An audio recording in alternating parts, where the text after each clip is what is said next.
প্রিয় দর্শক, ভূদর্শন চ্যানেলে তোমাদের সকলকে স্বাগত। আজকের ভিডিওতে আমরা জানব নদী উপত্যকা সম্পর্কে। এই ভিডিও শেষে তোমরা জানতে পারবে নদী উপত্যকা কী, নদী উপত্যকা কীভাবে গঠিত হয়, নদী উপত্যকার শ্রেণীবিভাগ এবং গুরুত্ব। তাহলে চলো শুরু করা যাক। উৎস থেকে মোহনা পর্যন্ত নদী যে গভীর, সংকীর্ণ এবং দীর্ঘ খাতের মধ্যে দিয়ে প্রবাহিত হয় তাকেই নদীর উপত্যকা বলে। নদীর উচ্চ প্রবাহে নদীর জলের গতিবেগ খুব বেশি থাকে, তাই এই সময় নদী পার্শ্বক্ষয়ের তুলনায় নিম্নক্ষয় বেশি করে। ফলে নদীগর্ভের শিলা ও পাথর ক্ষয় পেয়ে নদীর প্রবাহপথকে সংকীর্ণ এবং গভীর করে তোলে। নদীর এই সংকীর্ণ এবং গভীর প্রবাহপথকেই নদীর উপত্যকা বলে। পরবর্তীতে আবহবিকার এবং ধসের ফলে সংকীর্ণ নদী উপত্যকা ধীরে ধীরে প্রশস্ত হয়ে যায়। এটি সাধারণত নদীর উচ্চ প্রবাহে নদীর ক্ষয়কার্যের ফলে সৃষ্টি হয়। আকৃতি অনুসারে নদী উপত্যকা সাধারণত দুই প্রকার: আই আকৃতি নদী উপত্যকা এবং ভি আকৃতি নদী উপত্যকা। উচ্চ পার্বত্য অঞ্চলে ভূমির ঢাল খুব বেশি থাকায় নদী প্রবল বেগে প্রবাহিত হয়, ফলে নদী তার প্রবাহপথকে তীব্র নিম্নক্ষয়ের মাধ্যমে গভীর করতে শুরু করে। এই সময় নদী পার্শ্বক্ষয়ের তুলনায় নিম্নক্ষয় বেশি করে, যার ফলে নদীর প্রবাহপথ প্রচণ্ড গভীর এবং সংকীর্ণ হয়, যাকে দেখতে ইংরেজি আই অক্ষরের মতো হয়। একে আই আকৃতির নদী উপত্যকা বলে।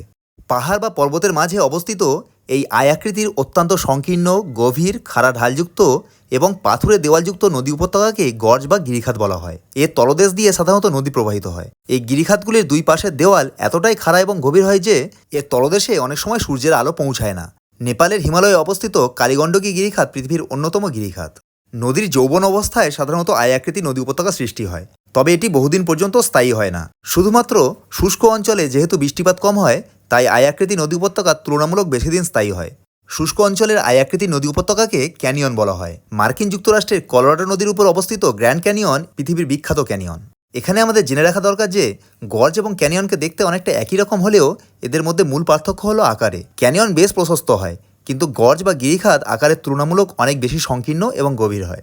সময়ের সাথে সাথে নদীর আই আকৃতির উপত্যকার দুই পাশে আবহবিকার কার্যকরী হয় এবং পরবর্তীকালে বৃষ্টির ফলে নদীর দুই পাড় ধসে যায় এবং নদীর উপত্যকা আগের চেয়ে অনেক বেশি প্রশস্ত হয়ে যায়, যাকে দেখতে ইংরেজি ভি অক্ষরের মতো হয়। একে ভি আকৃতির নদী উপত্যকা বলে। আর্দ্র অঞ্চলে যেখানে বৃষ্টিপাত বেশি হয় সেখানেই আই আকৃতির নদী উপত্যকা ধীরে ধীরে ভি আকৃতির নদী উপত্যকায় পরিণত হয়। পৃথিবীর বেশিরভাগ নদী উপত্যকাই ভি আকৃতির হয়। আবার ভি আকৃতির নদী উপত্যকার মধ্য দিয়ে অনেক সময় হিমবাহ প্রবাহিত হয়, তখন ভি আকৃতির নদী উপত্যকা ইউ আকৃতির আকার ধারণ করে। মার্কিন যুক্তরাষ্ট্রের ক্যালিফোর্নিয়ার বিখ্যাত ওসমিতি উপত্যকা হলো একটি ইউ আকৃতির উপত্যকা, যেটি প্রথমে নদীর ক্ষয়কার্যের ফলে সৃষ্ট ভি আকৃতির উপত্যকা ছিল। পরে এর মধ্যে দিয়ে হিমবাহ প্রবাহিত হওয়ায় এর আকৃতি বর্তমানে ইউ আকার ধারণ করেছে। নদী উপত্যকাগুলির গুরুত্ব অনেক। এগুলি উর্বর মাটি প্রদান করে, এগুলি কৃষিকাজের জন্য আদর্শ পরিবেশ সৃষ্টি করে, নদী উপত্যকাগুলি বসতি স্থাপনে সাহায্য করে, এগুলি পরিবহন এবং যোগাযোগ ব্যবস্থার উন্নয়ন ঘটায়। নদী উপত্যকাগুলি প্রাকৃতিক সৌন্দর্য সৃষ্টি করে, যা পর্যটন কেন্দ্র হিসাবে খুবই গুরুত্বপূর্ণ ভূমিকা পালন করে।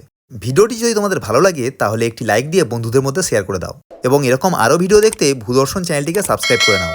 ভিডিওটি সম্পূর্ণ দেখার জন্য অসংখ্য ধন্যবাদ।